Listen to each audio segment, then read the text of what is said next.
بسم اللہ الرحمن الرحیم۔ السلام علیکم، میں ہوں ڈاکٹر ناہید عالم۔ آج ہم بہت اہم ٹاپک ڈسکس کریں گے کہ بال زیادہ گرنے کی وجوہات کیا ہیں۔ نیکسٹ ویڈیو میں انشاءاللہ اس کے علاج پر بات ہوگی۔ بال اللہ تعالیٰ کی عطا کردہ بے شمار نعمتوں میں سے ایک ہیں۔ یہ نہ صرف ہمیں پر اعتماد بناتے ہیں بلکہ یہ ہماری شخصیت کو بھی چار چاند لگا دیتے ہیں۔ تقریباً 80 سے 100 بال تک روزانہ کی بنیاد پر گر سکتے ہیں، جو کہ نارمل سمجھے جاتے ہیں، مگر آپ نے اکثر سنا ہوگا کہ کبھی کبھار کسی کے بہت زیادہ بال گرنا شروع ہو جاتے ہیں، بلکہ کبھی تو کنگھی کرتے ہوئے گچھوں کے گچھے بھی ہاتھ میں آ جاتے ہیں۔ تب یہ مسئلہ بہت پریشانی کا سبب بنتا ہے۔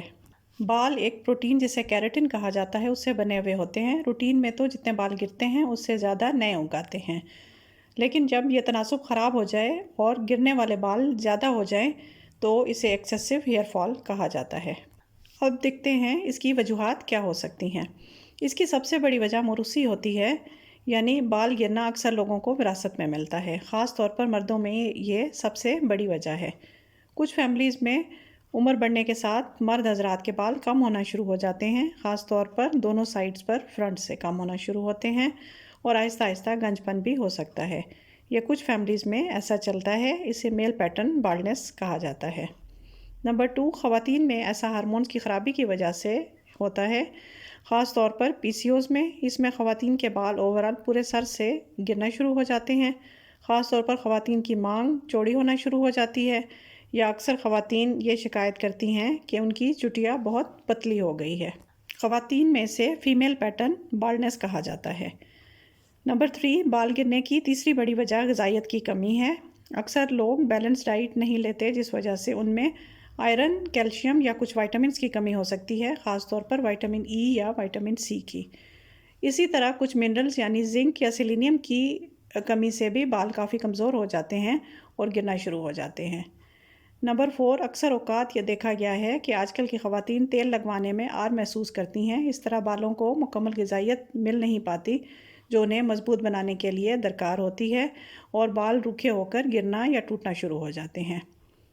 نمبر 5، کیمیکلز یعنی شیمپو کا زیادہ استعمال، یا وہ خواتین جو بالوں کو بلیچ یا ڈائی کرتی ہیں یا بالوں کا کوئی ٹریٹمنٹ کراتی ہیں، یعنی اسٹریٹننگ یا ریبانڈنگ وغیرہ، تو کیمیکلز اور ہیٹ سے بال خشک، کمزور اور خراب ہو جاتے ہیں اور گرنا شروع ہو جاتے ہیں، کیونکہ کیمیکلز اور ہیٹ سے بالوں کی پروٹین ڈیمیج ہو جاتی ہے۔ نمبر 6، اسٹریس اور پریشانی سے بھی بال کمزور ہو جاتے ہیں اور گرنا شروع ہو جاتے ہیں۔